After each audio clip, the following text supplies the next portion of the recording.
కుంటలేడు, మళ్ళా మనకి ఆయన దేవుడు అయితే నువ్వు తప్పించుకో చూద్దాం. చెప్పారు కదా, ఇద్దరు దొంగలు ఉంటారు కదా అటు ఇటు.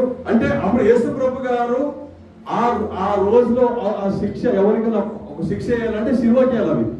అది అక్కడ రూల్స్, యేసు ప్రభువే కాదు ఎవరు చేసినా కూడా అక్కడ ఉన్న ఒక రూల్స్ ఏంటంటే సిలువకి వేయాలి.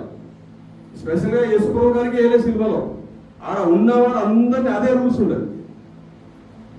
సో ఇద్దరు దొంగల్ని కూడా వేసినప్పుడు మధ్యలో యేసు ప్రభు గారు ఉన్నప్పుడు దొంగలు మాట్లాడుకొని ఒకడు హీనంగా మాట్లాడి దేవుని అవమానిస్తాడు, ఇంకొకడు బుద్ధివంతుడు దొంగనే కానీ ఆయన అంటాడు, అరే మనం పాపం చేసాం కాబట్టి ఇది మనకు కరెక్ట్, ఈ శిక్ష మనకు కరెక్ట్. కానీ ఆయన ఏ పాపం చేయలేదు కానీ ఆయన శిక్ష అనుభవిస్తున్నాడు. అప్పుడే ఆయన బైబిల్లో చూస్తున్నాం దేవుని గుర్తించాడు. వీళ్ళు ఇంత పట్టినా చంపినా ప్రాణం తీసినా ఎంతో అవమానపరిచి చాలా కష్టపెట్టినప్పుడు యేసు ప్రభు గారు ఒక మాట అక్కడ ఏమన్నారంటే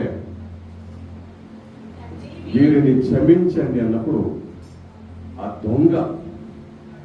దొంగ ఫీజు ఎగిరిపోయినాయి, మైండ్ పని చేయలేదు. ఆయన అన్నాడు, అబ్బా క్షమించు అని ఎవడైనా ఉన్నాడండి ఇక్కడ ఈ లోకంలో? ఒక చెంప దెబ్బ మీద కొడితే, ఇప్పుడు బైబిల్ చెప్తుంది ఒక చెంప మీద కొడితే ఇంకో చెంప ఏమంటున్నారు? నేను సేవకులకి అడుగుతున్నాను, ఎవరైనా బైబిల్ చెప్పేవారు ఒక చెంప మీద కొడితే నిలబడే సేవకుడు ఎవడని ఈ ప్రపంచంలో ఉన్నాడట? చెప్పడమే అంతే, ఎవరు లేరు.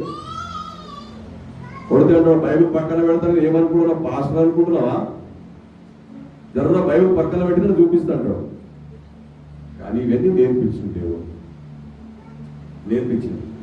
ఎవరు వాళ్ళ కాలేదు, అవుతలేదు. అప్పుడు ఒక సెకండ్ లో దొంగ అనేవాడు దేవుని గుర్తించాడు, ఈయననే దేవుడు అని. సో వాక్యంలో వెళ్తాం మనం.